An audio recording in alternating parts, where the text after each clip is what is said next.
안녕하십니까. 오세아니아 위클리 이번 주 순서 시작합니다.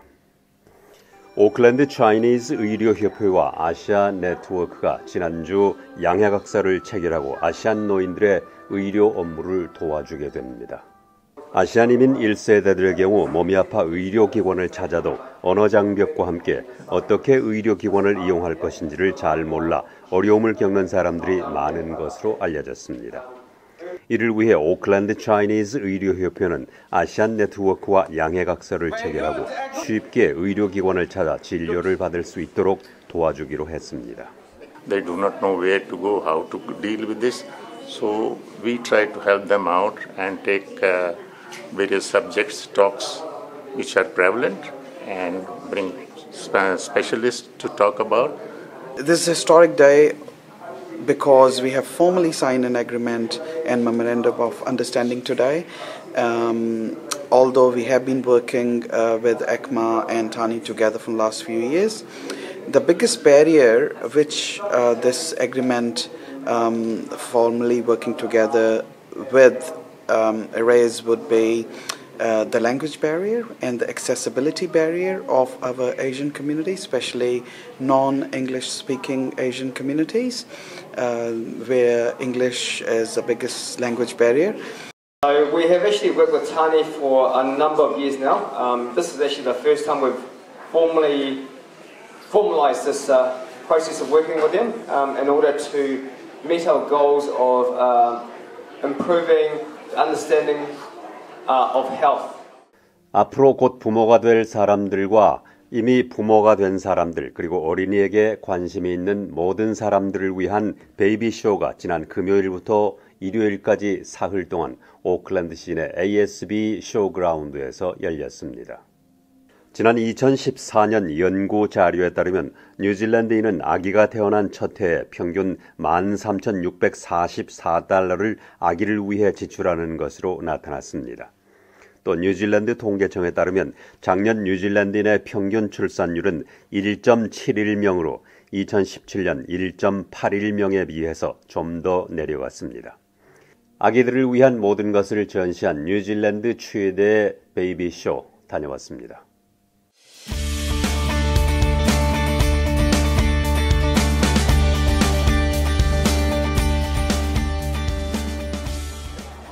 Bottom balm, which is indispensable for babies. This is to be used in the nappy area, and it produces a barrier so that the skin doesn't get irritated by the damp and dirty nappies. Fonterra milk powder, so yeah, local New Zealand powder.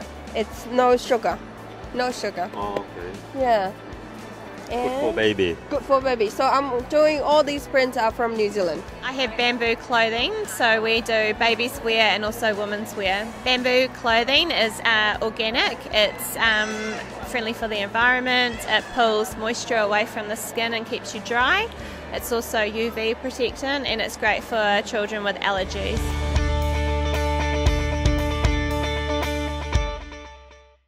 태평양 국가 포럼에서 호주가 기후변화를 막기 위한 노력을 더 기울여야 한다는 지적이 나왔습니다. 지난주 투발루에서는 태평양 국가 지도자들이 참석한 가운데 포럼이 열렸는데 이 자리에는 태평양 지역 조그만 섬나라들이 많은 관심을 가지고 기후변화를 막기 위한 대책을 논의했습니다. 태평양 국가 중 가장 많은 양의 온실가스를 배출하고 있는 호주는 광산 개발을 중단하겠다는 등의 구체적인 내용을 받아들이지 않아 다른 나라로부터 실망스럽다는 비판을 받고 있습니다. 태평양 국가 포럼을 주최한 투발루의 에넬레 소포아가 총리는 우리 모두는 태평양 섬나라 사람들을 위해 더 많은 노력을 했어야 한다고 강조했습니다. 한편 호주의 모리슨 총리는 호주가 기후변화를 막기 위해 많은 노력을 하고 있다고 말하고 이번 포럼에서 다른 나라 지도자들과 매우 좋은 의견을 나누었다고 전했습니다. 뉴질랜드의 한 자선단체는 운전 중에는 모든 전화의 사용을 금지시키자고 하는 영국의 규정을 지지한다고 밝혔습니다.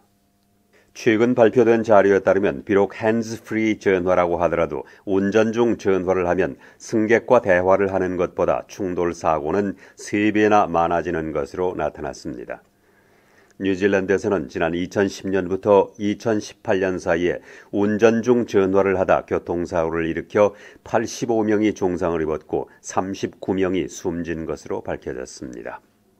뉴질랜드에서는 지난 2009년 운전 중에는 전화기를 손에 들고 전화를 하지 못하도록 금지시켰으나 지금은 비록 핸즈프리 전화도 위험해서 이를 금지시키자는 주장이 나오고 있습니다. 영국에서 시뮬레이터를 이용해 조사한 결과 운전 중 핸즈프리 전화도 승객과 대화를 나누는 것보다 교통사고의 위험성을 극적으로 높이는 것으로 밝혀졌습니다. 에어 뉴질랜드가 국내선의 경우 $9, 국제선의 경우에는 $150 이상 항공요금을 낮춘다고 밝혔습니다.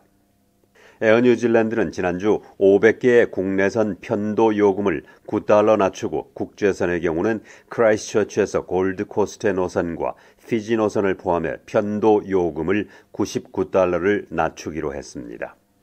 에어 뉴질랜드는 또 아시아, 호주, 태평양 섬나라 노선의 항공요금도 낮추기로 했다고 밝혔습니다.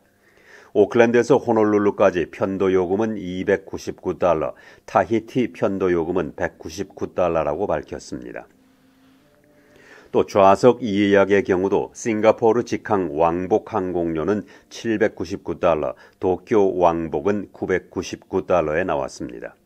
제트스타도 에어 뉴질랜드에 이어 항공요금을 낮추겠다는 움직임을 보임으로써 이용 승객들에게는 좋은 소식이 되고 있습니다.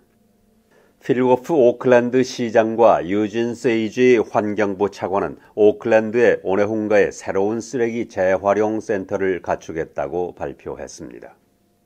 오클랜드 의회에서 관리하게 되는 이 쓰레기 재활용 센터는 쓰레기 최소화 기금에서 $224만 지원받아 설립하는 것으로 오클랜드 시에서는 $41만 6,400를 추가로 지원하게 됩니다.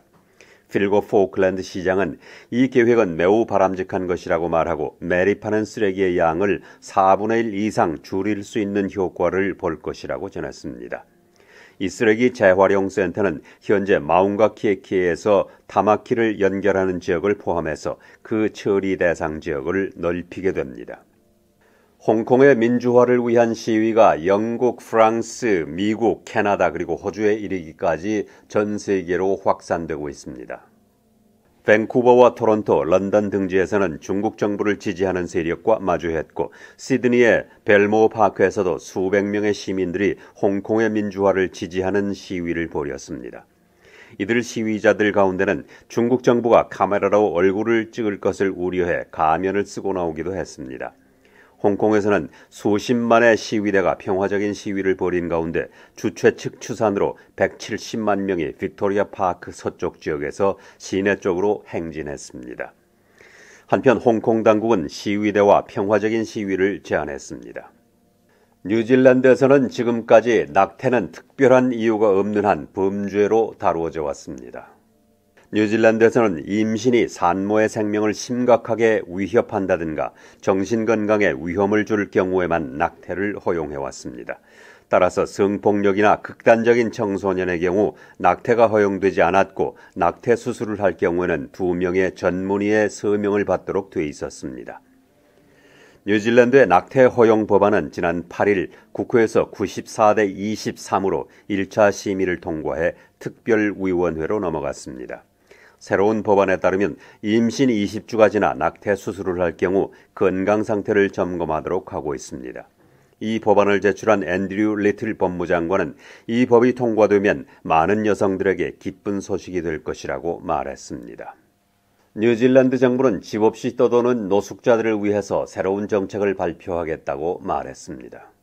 뉴질랜드 정부는 노숙자 중 위기에 처해 있는 사람들을 위해 $5,400만 책정했습니다. 이 자금은 집 없이 떠도는 노숙자들을 위해 쓰여질 것으로 알려졌습니다. 카멜 세필로니 사회개발부 장관은 이들 노숙자 중에는 정신적인 장애와 건강상의 문제 그리고 범죄 경력이 있거나 가정폭력 등으로 집을 구하기 힘든 사람들이 있다고 말했습니다.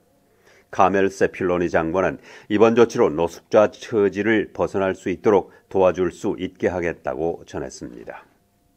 최근 긴장이 높아가고 있는 남중국해 문제와 관련해서 스콧 모리슨 호주 총리가 동남아시아 순방길에 베트남을 들러서 베트남 총리와 회담하게 됩니다. 모리슨 총리는 지난 1994년 베트남을 방문한 이래 호주 총리로서는 최초로 베트남을 방문하게 됩니다. 모리슨 총리는 오는 금요일 베트남의 구엔 샨 푹 총리와 1대1로 마주 앉아 회담을 할 것으로 알려졌습니다. 호주의 모리슨 총리가 베트남을 방문하는 것은 베트남과 중국 사이에 벵가드만을 둘러싸고 긴장감이 높아가고 있기 때문입니다. 호주 국내 5개 주요 도시의 공항 직원들이 임금 인상과 근무 조건 개선을 요구하면서 시위에 들어갔으나 항공기 이착륙에는 문제가 없었습니다. 호주 교통관계노조는 시드니, 멜번, 퍼스, 아델레이드, 골드코스트 등 공항에서 임금 인상과 근무 조건 개선을 요구하며 시위를 벌였다고 전했습니다. 이들 5군데 공항 직원 200여 명은 지난 수요일 오전 11시부터 시위를 시작했으나 항공기 이착륙에는 문제가 없었습니다. 이들 공항 직원들이 이번에 시위를 벌인 것은 내년 6월로 끝나는 도로와 항공운송 부문 200여 개의 임금 협상안에 대해 더 나은 조건을 선점하기 위한 행동으로 알려졌습니다. 일본이 북한의 핵무기 능력에 대한 위기 인식을 높였습니다. 다음 달 공개될 올해 일본 방위백서에 북한이 핵무기를 소형화할 수 있는 능력을 보유했다고 기재한 것으로 전해졌습니다. 김영교 기자가 전해드립니다. 일본 정부가 다음 달 강요회의에 제출해 승인받을 예정인 2019년 방위백서에 북한이 핵무기의 소형화와 탄두화를 이미 실현한 것으로 본다는 내용이 담긴 것으로 알려졌습니다. 방위백서의 초안을 입수한 일본 요미우리 신문에 따르면 일본 정부는 이 같은 표현을 처음으로 방위백서에 기재했습니다. 지난해의 방위백서엔 북한이 핵무기의 소형화와 탄두화를 실현했을 가능성을 생각할 수 있다고 밝혔지만 기술 진전이 예상됨에 따라 북한의 핵무기의 소형화와 탄도미사일 탑재 가능성에 대한 위기감을 표시한 것이라고 이 신문은 전했습니다. 전문가들은 북한이 대화 국면에서도 계속 핵무기 관련 개발을 지속해왔다면서 일본의 이 같은 반응은 자연스럽다고 지적했습니다. 북한의 김정은 위원장은 지난해 싱가포르 1차 회담 등 3차례나 도널드 트럼프 대통령을 만나 한반도 비핵화에 대해 약속을 했지만 북한은 그동안 핵무기를 정교화시키기 위한 작업을 계속해왔을 가능성이 크다는 겁니다. It doesn't surprise me. They were probably continuing work on their nuclear weapons programs, just not, doing so in such a visible way. And not everything requires visible testing. A lot of the work is done in laboratories, in underground facilities. 윌리엄스 부국장은 이어 북한은 핵무기 소형화 단계에 안착한 이후엔 대륙간 탄도미사일 ICBM의 대기권 재진입 기술에 집중할 것이라고 분석했습니다. 이런 가운데 일본 방위백서 초안은 자위대 초계기 위협 비행 레이더 조사 갈등과 일본 자위대함에 대한 한국의 우길기 개양 자제 요청 등을 언급하며 한국 측의 재발 방지를 강하게 요구하고 있다는 내용도 적시한 것으로 전해졌습니다. VOA 뉴스 김영교입니다. 오세아니아 위클리 이번 주 순서를 마칩니다. 다음 주에 뵙겠습니다. 감사합니다.